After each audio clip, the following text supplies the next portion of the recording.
They call it the crown jewel of the city. Yet Jackson knew the shine hid something foul. The Michelin Star above. The entrance blazed gold against the night, casting its glow over silk gowns and tailored suits streaming through the glass doors. But from the narrow crack of the kitchen came a damp, rancid breath. A blade flashed briefly in the shadows. A fat rat darted between sacks of flour.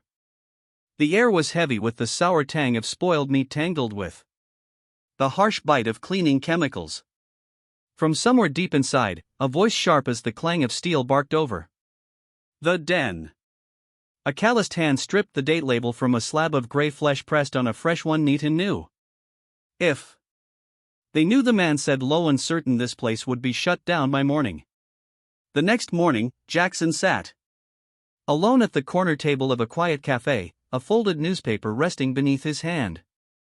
Across the front page of the dining section, a headline shouted, "Praise for Le Chandelier," the very restaurant whose kitchen he had glimpsed.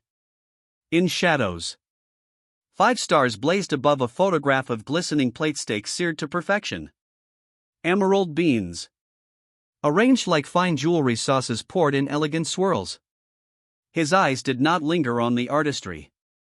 They skimmed past it the way a man glances over a wound he already knows will hurt. He turned the page, but the glossy image of that kitchen door from last night still pressed against his thoughts.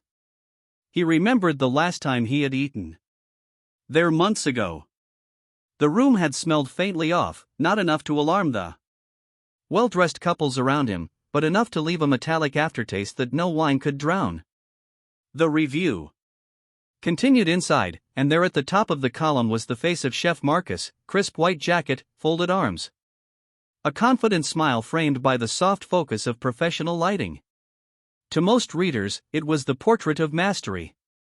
To Jackson, it was a mask. A thought sparked a sharp, almost electric. If the city trusted Marcus enough to crown his restaurant, then whatever hid behind those kitchen doors mattered more than the praise. It demanded to be seen, not whispered about in alleys. He closed the newspaper slowly, the paper's edges whispering against each other. Around him the cafe hummed with quiet morning chatter, the clink of porcelain, the hiss of the espresso machine. None of it touched him. His mind had already stepped into the corridors of Le Chandelier, into the steam and heat and shadows where the truth waited. No one would expect him to go back there. No one would suspect what he intended to do. That was his advantage, and he would use it every second of it until there was nothing left to hide.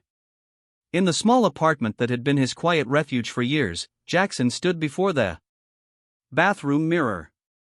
His reflection stared back at him, crisp and clean, the face of a man who belonged in the front row off any fine dining hall. That face could not walk into the chandelier unnoticed. He reached up and slid his glasses from the bridge of his nose, setting them aside on the counter. Without them, the sharpness in his gaze softened.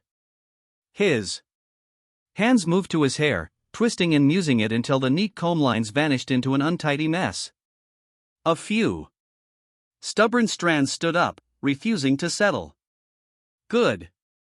He bent closer to the mirror, tilting his head under the harsh light.